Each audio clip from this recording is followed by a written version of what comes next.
We are back for episode 2. Episode 2 last week was fun. Last week was fun. We got some, thank you for all the feedback, all the people that came in, all the people that commented and shared their thoughts.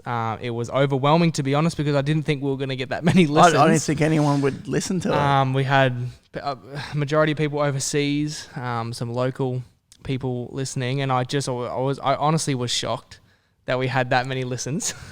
So thanks to everyone who had a listen last week. What platforms is it on?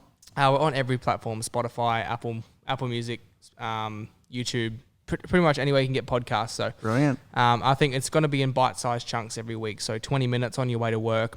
Someone came in and said, "Oh, I was listening to it as I made brekkie." So brilliant. Bite-sized chunks. But anyway, look, thank you to everyone who had a listen last week. I think we're going to go there again today. We're going to try to. But this podcast is really just real talk. It's something we wanted to start for how long? Years. And we're just talking about our experiences, and maybe if we ask the right questions, some things might change. So true. Anyway, what are we talking about today? We haven't even spoken, so this is going to be off the cuff. Well, I think it's a subject you and me have chatted about before, but I'd love today to just have a conversation around spiritual manipulation. Oh, okay. Spiritual manipulation. Spiritual manipulation. Wow. Some people think you can't even use that terminology. The misuse of power from, pastors, priests, that can lead to disturbing things, like we hear about pedophilia in the Catholic Church, and a concept called holy darkness. I think it'd be just great to talk about that. And ultimately, I think the message we want to get across today is we want everyone to know that pastors and priests are really not that important. Yeah. And we need to stop putting them on a pedestal and just bring them back down to a normal level. We were talking the other day, and this one line stuck in my head that you said. You go, what if we talk about the fact that your pastor might be wrong? Yeah. Because how often do we, the pastor says something or speaks on a sermon. Let me just ask you this question. How many sermons did you get off the platform and go, oh, I was off there? Bro, literally heaps. I remember when I first became a pastor, sometimes I would get off the stage and literally think to myself that whole thing was actually wrong. Like, it was terrible. The whole thing. The whole thing, bro. Literally like preaching almost anti what Jesus would say. Oh my gosh. Because I was young. I was just giving it my best shot. But I think that highlights the fact that we shouldn't put too much trust, or it's not too much trust, but we definitely shouldn't put the trust that we trust in God and Jesus in pastors and people. In man. It's different type of trust. Okay.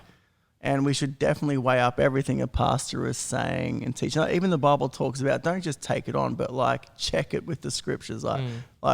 We can't just believe everything we hear, especially in this digital age when basically everyone can listen to anyone. But the truth is we all know those weird Christians though that take everything that the pastor or a church may say and just go, nah, it's so wrong, this is not scripturally sound. Yeah. And they're just really annoying to be around. So where's the middle ground? I mean, I agree. I think we have to question and go, okay, is this the right thing? Yes. Or is this just maybe their humanness coming through, which is totally a beautiful thing as well. Yes. Or do I actually just need to really listen to what they're saying and take on what they're saying? Where's that balance? Where's that line? Because sometimes, I've gone one way where I've listened and it wasn't right to listen. And I've gone another way where I haven't listened when I should have listened. And when I say listen, I mean taking on. So where's that middle ground? Yeah, that's good. That's a great question. I think the middle ground is something that people can only answer for themselves, because ultimately people need to obey God for themselves. And I find when people are going too far one way, it's because they don't really have a relationship with God. They're actually just anti-church. And they're more about having a relationship with being anti the pastor or anti the message, or they're just negative people. And then you go people that are the other way, fully doing everything the pastor says. It's actually the same thing. Those people don't have a relationship with God. I think the middle ground is about asking yourself the question, am I being obedient to God myself? Do I feel I'm doing what God's called me to do? So maybe would we be talking in regards to people in authority in our lives too that maybe aren't our pastors? Because I know a lot of people that do listen to this podcast may not be in a church or, really to ever talk to a pastor. So what if like the same thing happens. I feel that if someone's boss just roasts them, where's the line where you're getting abused at work, or you're getting abused by maybe your coach if you're an athlete or something like that? Where's the point where you're getting abused and you need to stand up for yourself, or you just need to listen and shut up and listen to what they're saying? Because I think that people in authority are all around us in every aspect of life. You know, I've worked full-time jobs before, and I know the boss is wrong, but I've felt to just listen. Just suck it up. And just suck it up. But then sometimes I'm like, no, this is not okay, and I'm going to speak up.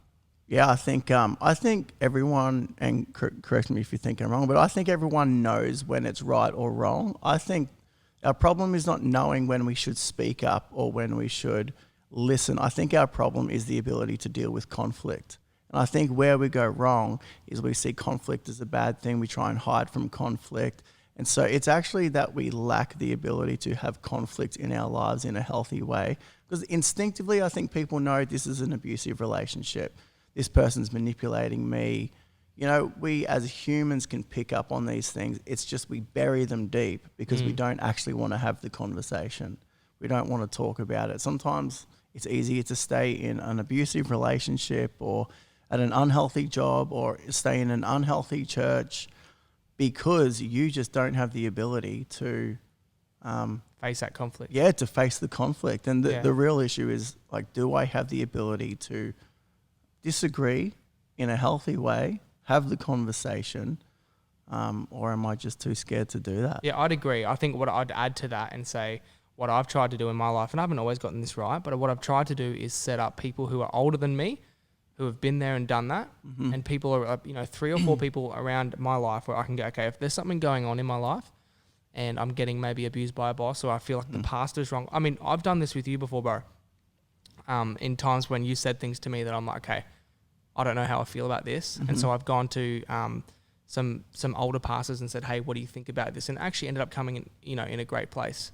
And they were able to give me advice that was either for what someone had said to me or against. And so I feel like the biggest thing for me has been having multiple people in my life and going, hey, what do you think? Yes. What do you think? And they're strategic people in my life.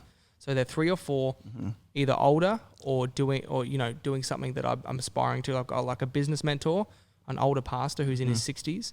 I've got yourself, and I've got my father-in-law. They're the 4 people I'm like, okay, if I've got a decision in my life, they're the people I'm going to. Brilliant. And I'm getting the collective so good. Do you know what I mean? Yeah. Advice, and then I'm applying that. And so it removes my emotions because they're not emotionally attached. Fully. Do you know what I mean? Fully. I think that's so healthy, bro. Proverbs talks about having multiple advisors in our lives. And I think, look, diving like straight in here, when you're with a manipulative boss or, in a church that's spiritually abusive, a pastor that wants to be controlling or spiritually abusive, or in a marriage that's abusive, what will happen is that person will not want you to listen to other voices. And that's a huge red flag for being in an abusive church. If a pastor's getting up, or speaking to you behind closed doors and saying, look, we know better. Like, we're better than other churches. Or if a boss is saying, no, don't listen to that person. Like, if they're destroying other voices, that's when you know it's unhealthy. It's a massive red flag. Yeah. So I think that's brilliant, man, that you've got multiple voices. I think it takes a lot of hard work to have multiple voices because you've got to build these other relationships. But I reckon Totally worth it. That's brilliant. So in regards to manipulation, like, I grew up in church and I was never told that pastors could manipulate you. Yes. It was just never. So I just thought whatever they said goes, like that's how I grew up. And I know I can imagine that people listening to this would feel the same way. Like whatever my pastor says, that's just, that's Bible. So where's the tension between honor, honoring your pastor and thinking for yourself and going, maybe this isn't the right thing? Yeah, that's a good question. Because honor is important. Honor is so important, but I think what a lot of people do is they verse honor against disagreement. And so it's like, it's a competition. It's like, oh, I can't honor and disagree. But actually, you've got to be able to disagree if you want to have healthy honor. I think there's some churches which are really healthy with honor because the pastor's not like our way is the best way, we've got to do things like this. And they're happy to be wrong. They're happy to have the conversation. And they're happy for people to disagree with them. Like I've spoke sermons before, we've had conversations where I'll say, hey, look, I believe this is, what we should do as a church, and you would disagree with that. But there's an honoring relationship, which is so beautiful. And sometimes I've said something and you've disagreed with it, and then I've been like, yeah, actually, you're right. Like even about this podcast. But then there's also been times where you've said something and I've disagreed, but also I've been in the wrong because I'm somehow emotionally just not there, and so like before, like let's just go there. Before we were talking about the podcast and what we should be talking about, we both got different ideas. Both are right, none are wrong. But you said something and then I immediately emotionally attached myself, like, no, this is how we should do it. And so and it took me 10 minutes to calm down. I went to the toilet and I came back and I gave you a hug and I said, I'm sorry for speaking to you like that. But then you also said to me after that, no, maybe you were right. And it came out in a beautiful place. But I think that was honor. Yeah, see, that's honor. That's real. I took the lowest place and I said, you know what, I'm going to apologize for the way I spoke to him. I really didn't want to, bro. I didn't want to apologize to you. But I was like, I need to because we need to move forward here. And I think that's where honor is. Yes. It's going, I still believe, I still have my own thoughts and beliefs and ideas, but I'm willing to, do you know what I mean? Take that absolutely. Lower place. Become the servant. Yeah. And okay if we don't do my ideas. I'm okay with it. Even though they're probably better than yours.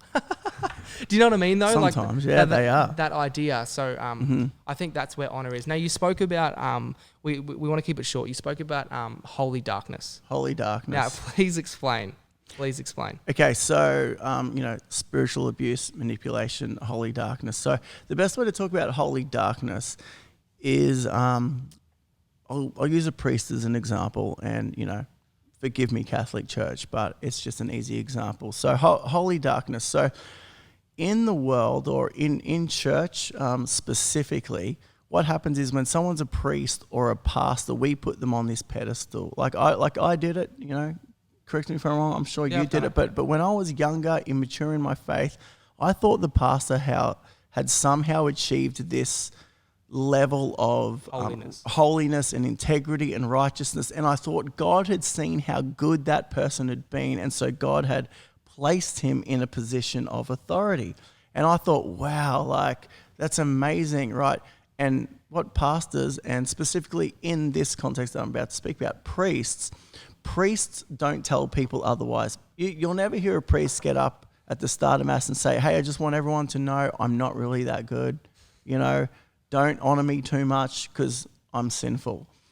What a priest or a pastor loves, and we all love it. We all love it when people lift us up on a pedestal. It makes us feel good. But the moment someone thinks of us more highly than we really are, so let's just say someone thinks, well, you're so righteous, you would never sin. But in reality, we probably sin once a day. That right there is a gap. And if we don't tell people that gap exists, hey, I'm not really that good, that right there is a holy darkness. And that is when sin can start to creep in. So this is why pedophilia... For the priest or the pastor. So holy darkness that comes over a priest or a pastor. It's holy darkness because basically we think the priest is never going to sin. The priest knows that he's a sinner. And so there's this huge gap in his life. So does he think he can get away with that gap? He thinks he can get away with it. In fact, there's no check on it. Right. And wherever there's no check or no accountability, or the Bible would speak wherever there's no light on a subject, basically fungus grows in darkness. Sin grows in darkness. So a priest, we think they're so good. They're like up there with Jesus. And so what a priest will do, he'll become so deceived in his own mind, he ends up looking at child pornography and becoming abusive and all sorts of stuff. Before you know it, he's abusing children in the church precinct because there's a massive holy darkness, because we put pastors, priests up on this pedestal, but really they're just as normal as everybody else. And what I'm saying is we've got to stop thinking that pastors and priests are that good, because they're not better than you or me. They're just normal people. And if we can not think of them so highly, the whole world's going to be a better place. Right. So how do we do that while still honouring them? I think our relationship depicts is pretty good. You and I would say, are best mates. Would you say?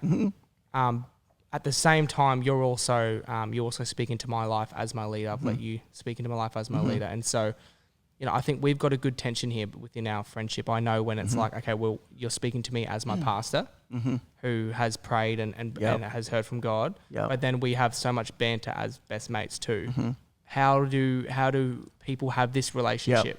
Okay, so I think the first thing I probably need to address is you can only have this relationship if the pastor or the priest is humble and willing to admit it. If you're in a church where the pastor or the priest is pretending that they're better than you, you need to get out of that church or that parish or whatever. Because if they're like elevating themselves, that's like the opposite of what Jesus did. Jesus said we're here to be servants. In fact, if I can just read, there's a scripture that articulates what it is we're talking about. It's Matthew chapter 23, and it's Jesus saying how we should honor people. He says, and he's talking to his disciples, and he goes, but you are not to be called a rabbi.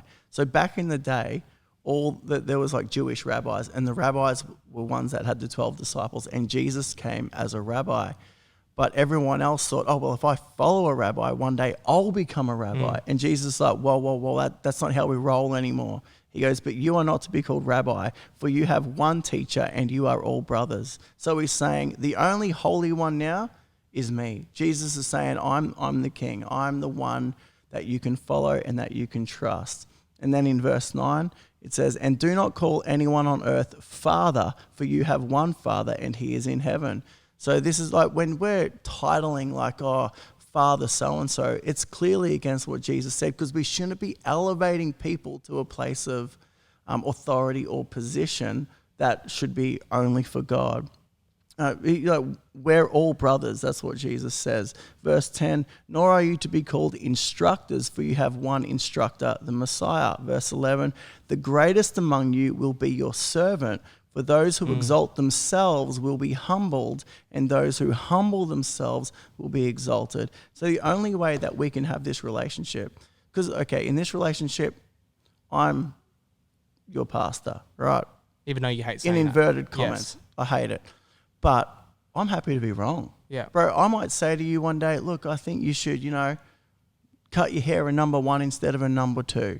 Like something stupid, get it wrong. But I'm humble enough, and I let everyone in our church know, hey, I might get it wrong sometimes. I might be completely off. Maybe I had too much pizza one night. Like, I am human. And when the pastor has that, then it's easier for you, because now you don't think like you have to like listen to everything I say. It's okay to disagree. So whoever's the leader, like if it's a boss at work or a pastor at church, the pastor needs to set that foundation by saying, hey, we're all brothers around here. We're all equal around here.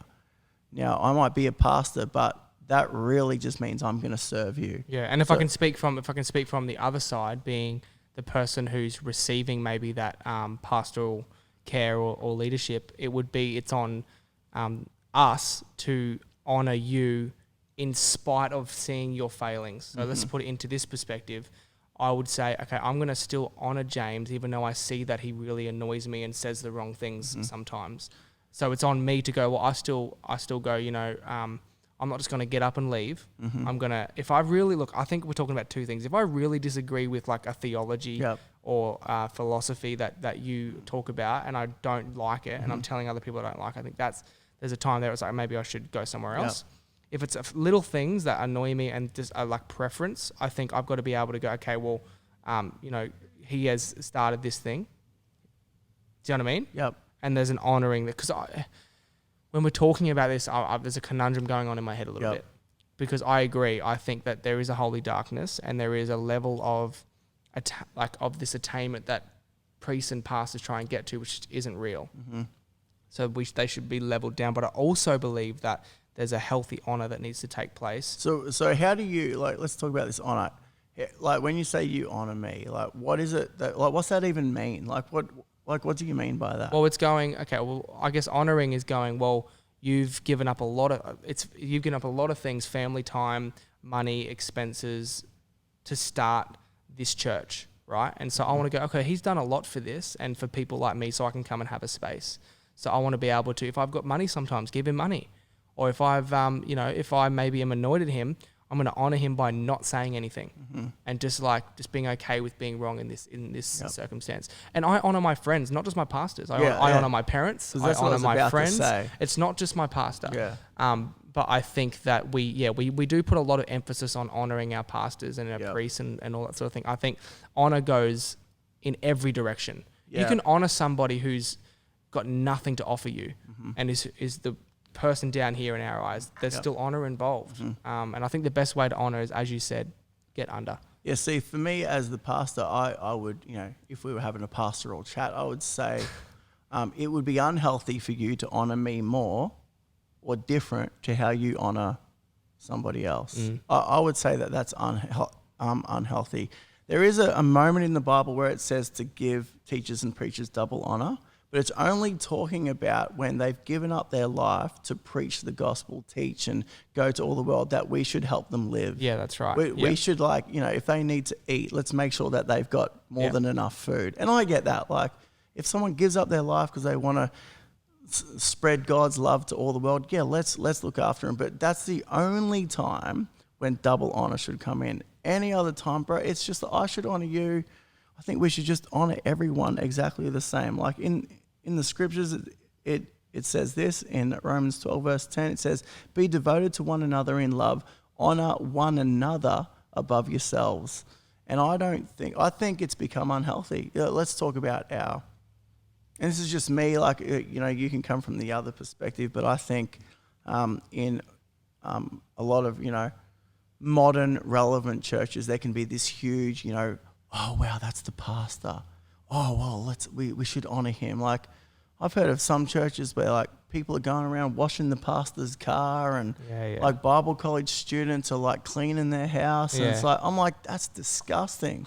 Like, that's the opposite of what Jesus. Like, if anything, the pastor should be going around to their house washing their car. That's right. Like that's what I reckon it should be. Like, Jesus didn't come and say, all right, now all of you die on the cross for me. Yeah, that's Jesus came and he died on the cross.